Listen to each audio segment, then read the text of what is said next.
Disclaimer: if you are uncomfortable talking about EDs, depression, and suicide, please feel free to skip this video. Thank you. God bless.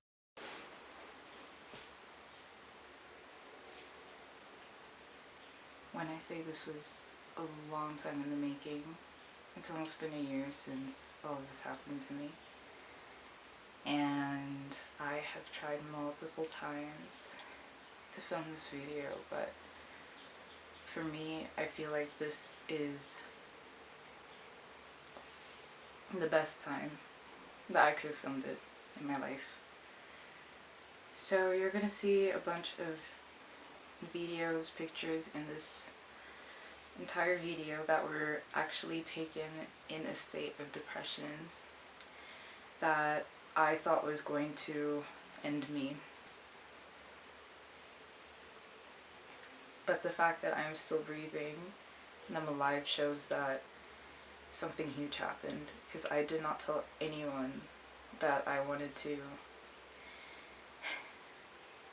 unlive myself. And the only person who knew this was God.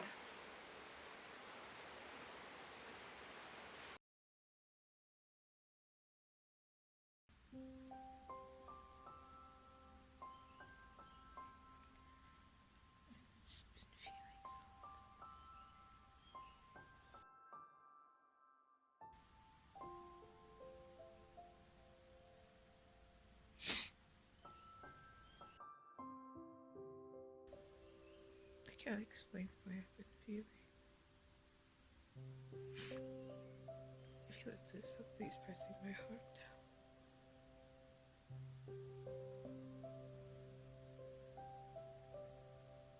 I really don't know.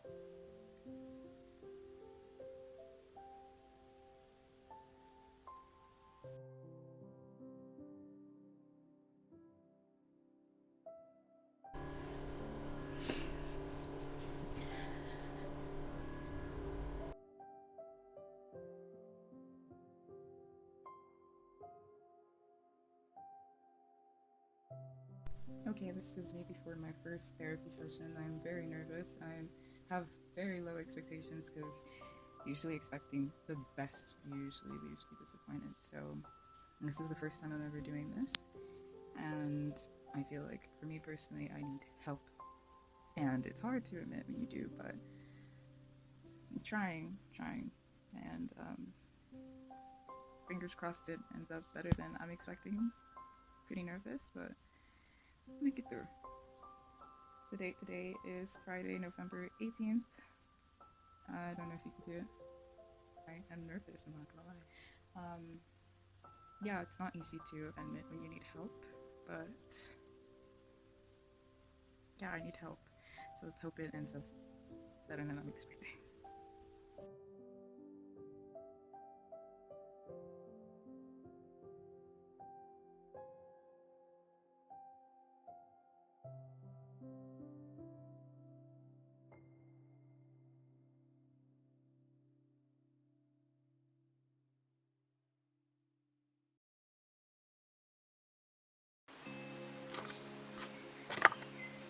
Okay.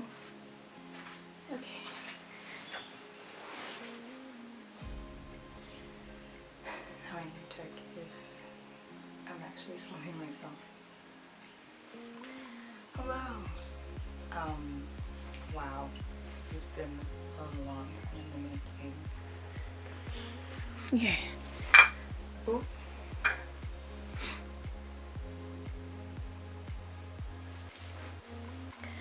Hello. I know I have never filmed a video. I'm always putting out shorts and everything. My reasoning. I didn't want to have to make my first video a not so happy video. More of a depressing video. Like, I didn't want to do that, but you know, at the end of the day, if you're sad, you're sad. If you're happy, you're happy. When you're not okay, it's best that you express that you're not okay. Is it on? What voice is that?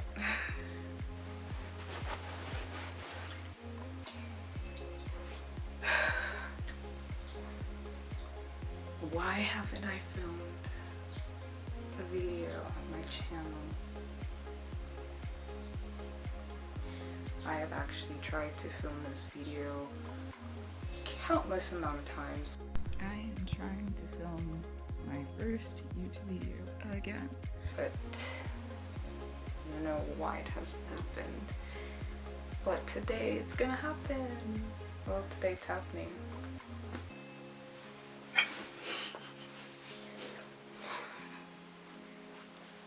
I feel like the reason why I've tried so hard to film this video is because I have that mindset of like, it's a bad mindset that I'm trying to get out of, but who really wants to listen to you sitting down and talking about things you go through? I don't even know what this video is, but I just told myself I'm going to try and film something today. And that's what I'm doing.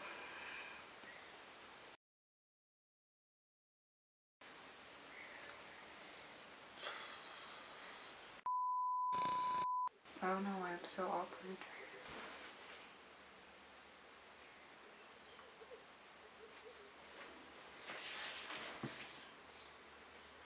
First of all, I would like to introduce myself. My name is Lee, and my channel is called Lovely Kiss. I don't know. I just thought it sounded nice, and I should actually say something nice to myself because I'm not used to telling myself the best of things. So I am a musician, a photographer, and I just love speaking to people, sharing my story where I can, and trying to inspire people when they're down and show them that there is hope, because there is hope. So, we're gonna get started. 2022 was a year that made me reflect on everything that happened in my life. From when I was a kid to a teenager to an adult, it's like everything piled up. And it's like last year, it all piled up on me and just crushed me. It crushed me to the point of me just feeling like I don't have a purpose on this earth. I don't have a calling. I don't matter to anyone. And last year, I planned a date that I was going to end everything.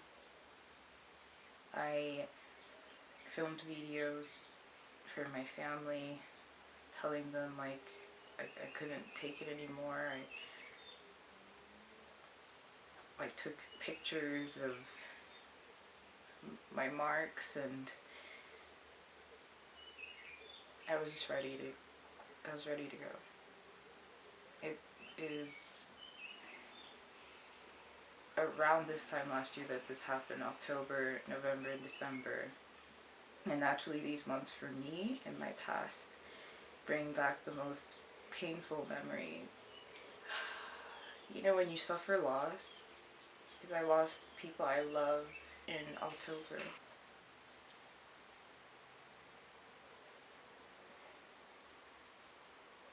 It was so hard to believe.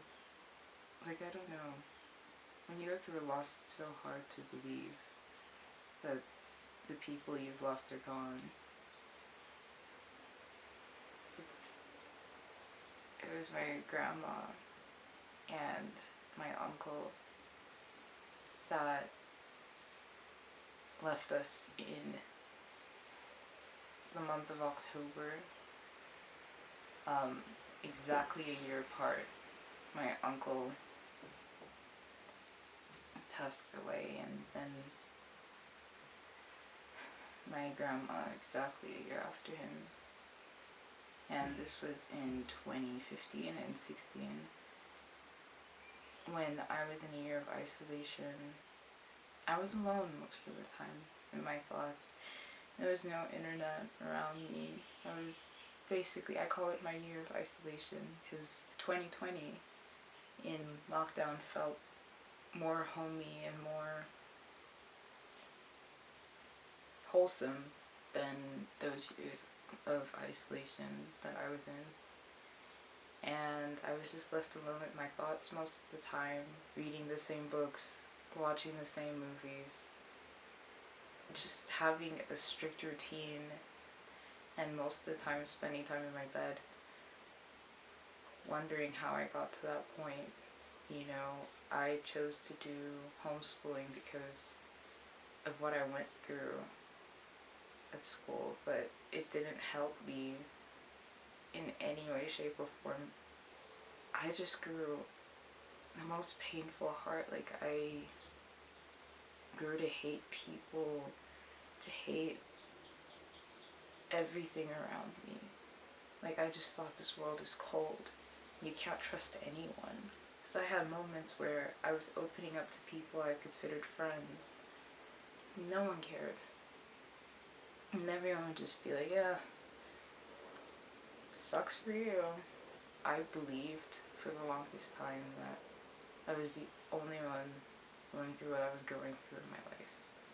Like, I lived feeling like, why am I going through all of this, and yet there's so many people that have had miracles for them and haven't seen this kind of pain. I was like, don't show anyone anything and just live like a brick. That was my motto. Can you imagine? And this is a 6-year-old.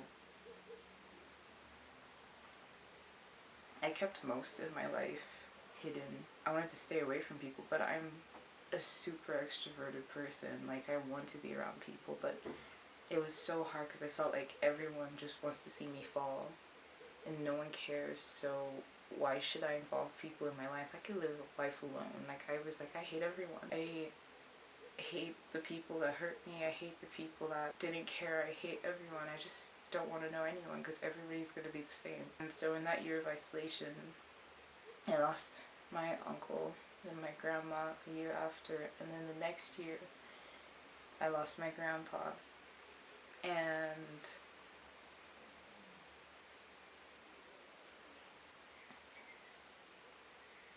that was tough. Like, 3 consecutive years, just 3 people that were so beautiful and amazing gone. I grew up Christian, you know, like in a Christian household, not really understanding what it actually meant to be Christian. So it's like, in that time, I was like, God, where are you? Why are they gone? Why did you take them so fast, you know? And, you know, I remember when we were moving out of this place that put me in extreme isolation, it's like, I was happy. When I look at it now, I was actually praying for the complete opposite of where we were staying before. So, when we moved and found the place we were going to stay, it's like, it was exactly what I prayed for, everything I prayed for. I didn't even acknowledge that God did that until this year, when I actually sat down and looked around and I thought, wow, this is the complete opposite of the other place we were staying at. And God did this. How amazing is that? When we first moved here, I mean, everything was okay. When 2020 happened, business slowed down.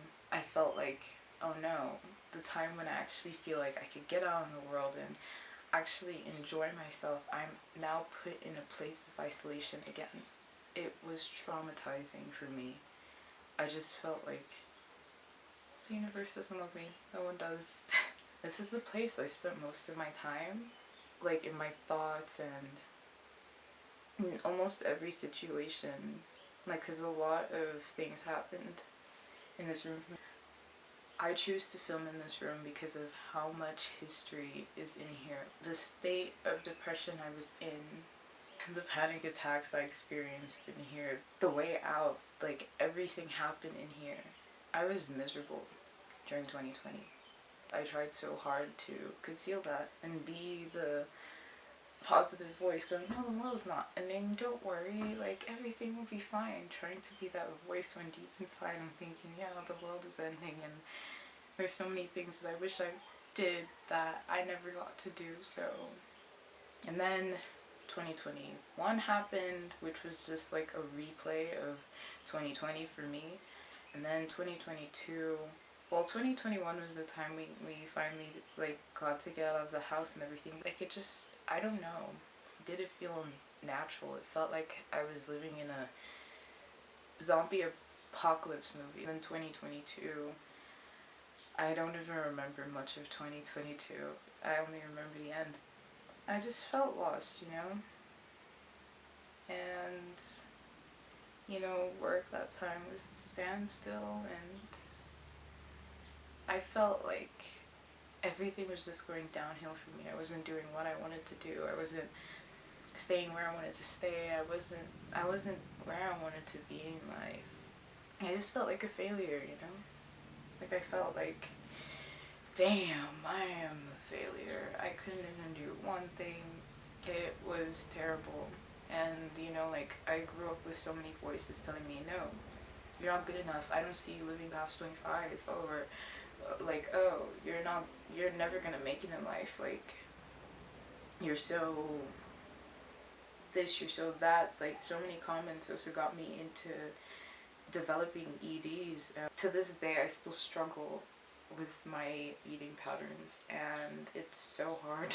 It's sad that I let those voices run my life for the longest time and even changed the way I dress. It's like voices and things that happened in my past determined the way I was living. I lived according to those voices, to the things that happened to me. I was like, no, I can't even live my life like this. I have to dress a certain way. I have to wear black all the time. It became my personality trait, like wearing black. If I have to show you my closet now, it is so sad. I'm trying to add color now. I wanted to just, I was like, I'm sick of these stupid things that happen when I don't want people to pay attention to me. I just want to be in the background. Yeah, it's like my self-esteem really took the biggest dip. So, what I remember, the end of last year, going at my wrists, but it's like, I was like, no, I need help. Well, I told my mom that I needed help. I wanted to see a psychologist because everyone noticed that my personality was just, I was numb.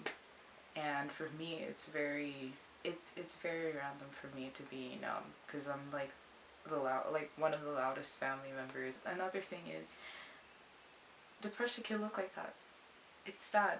Someone can be smiling and be the loudest person you know, but they could be going through a lot of things you don't know.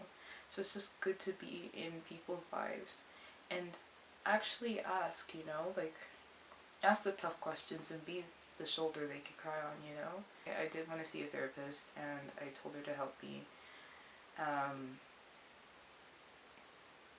And, you know, my mom is a very religious person, so she wanted the person to be Christian, so we tried to go through other avenues, like Christian avenues. It didn't really work out for us, so she had to settle on, you know, like a therapist who she felt was a Christian, but anyway, what can we do? I started going for therapy, and on the other end, my mom, funny enough, met a prophet. It's so funny. You know, let me tell you, God will use the most random things to humble you. I had a bad experience with a prophet, and for some reason, I could not trust the person, and I did not like the person, and I was like 13 or like 12. The person was a prophet, so I never really used to speak to this person. I just did not feel comfortable with this person. We would sometimes get things spoken into our lives and all of that when I didn't want to. I did not ask for it. I just felt so exposed in some moments. And I was just like, that was rude of you, you know? Like, it, there was certain, like, because there were a lot of things happening in my life back then. And I was just like, I want to be the one to tell people that certain things have happened in my life, not where you start exposing me. You get what I mean? Like, that was so uncalled for, and I just didn't feel comfortable with this person. So, fast forward to last year. My mom met a prophet, and I was like, you keep her away from me. Like, I don't want to go through what I went through in the past. I'm okay with not meeting her or whatever. And she told my mom that, no, I need to come to your house. I need to come to your house. I don't do this, but I need to come to your house the first time they met. My mom found it weird, and she came home to tell us, and I was like, why does another prophet want to come into our lives? I don't need another one. But my mom was like, just be open to it, you know? This was around about the time I was going for therapy. You know, like that time, I was crying myself to sleep every single day, and crying when I woke up, because I didn't want to wake up. This prophet came. I did not tell anyone, and she came up to me and said, the of the spirit of trying to take your life, leave her now in the name of Jesus. It still gives me chills to this day that that happened.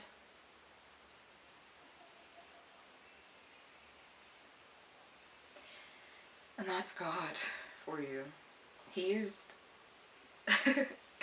I thought I would never have an encounter with a prophet again, because I did not trust them at all. I just thought it was the end for me. I planned a date. December. The month of December, I planned to get rid of myself. God didn't let that happen. I'm trying so hard not to cry, but it is so emotional, and I tell this story to everyone because I feel like if God did it for me, I didn't even get to what I used to do in my past. Like, maybe one day I'll gain the guts and tell you what my past looked like. Like, I was not the most dedicated Christian. I, in fact, was... I don't know how to even say it. Oh my gosh, like, God helped me. A sinner. Somebody who looked at herself as just not good enough. But God said we're good enough. It made me read the Bible, and you know, one of the first scriptures I saw that baffled me. Like, I was like, what? Even my tears are prayers? I was crying every single day, crying myself to sleep, crying when I woke up, crying during the day, just finding time to be alone to just cry. All that time I didn't even know I was praying. Wow. It still gets me. It still gives me chills. I've got goosebumps. Shut up. I've got goosebumps right now. And I don't know how to explain how I feel. But God is just amazing. And if He could do that for me. There's so many things I wish I could say I never did in my life. But God helped me. And what makes you think He can't help you? Like, I grew up always thinking I'm not good enough, no one loves me, no one cares about me, and I'm just gonna amount to nothing. Like, I'm 25 now, and it scared me because everybody, like, a lot of people around me would just tell me, like, with the way you're heading, I don't see you living until 25. So when I hit this age, like, especially last year, it's like it hit me the most, and I thought I was gonna make it. But God said no, you're gonna make it, and you're going to share your story. It's like, you know, He's like, I have a plan and purpose for all of you. And it's like, oh, I feel like the first time I ever really received like a full just sat down prophecy of my life and all of that, it's like, it was that moment in December last year. And you know, God is just amazing. He has plans for every single one of us. And if you're not if you're not dead, he's not done. He has so many plans for us as Christians, and it's just beautiful what he wants to do for us. And now, the same prophet is my spiritual mother, and I'm grateful that everything panned out the way it did. I'm not saying everything afterwards was easy, because I did gain an addiction to hurting myself. And it only stopped in, I want to say June this year. And that's hectic, you know? There's a lot of spiritual warfare, but I'm choosing to keep my eyes on Jesus, you know? It's all a mindset. Because there are a lot of things, yes, a lot of things have changed from where I was and where I am now. But emotionally, it's a choice, you know? Like, I really developed an addiction to hurting myself. And to say that I developed an addiction and now I'm free from it, it was the work of God, and also believing in myself. Because he said that as a man thinketh, so is he. So what you believe is what you are, you know? So now I'm just trying to change the mindset and shut off what people told me and now believe what God says about me. And that's what's really changed from where I was and where I am now. My perspective. And I hope that this video gives you hope and, you know, you see a silver lining in your life. Because, I mean, yeah. Am I doing exactly what I wanted to be doing right now? No. Am I living the kind of life I really wanted to live? Like, no. But it's a process. And you just need to trust that God's got it, you know? Because he does. I mean, if without him, I wouldn't be sitting here speaking to you right now. And that's not me being over dramatic. It's just the truth. And I'm so grateful to him, and I love him more than ever. If you love this, feel free to like, comment, subscribe, and turn on the notifications. Thank you. God bless.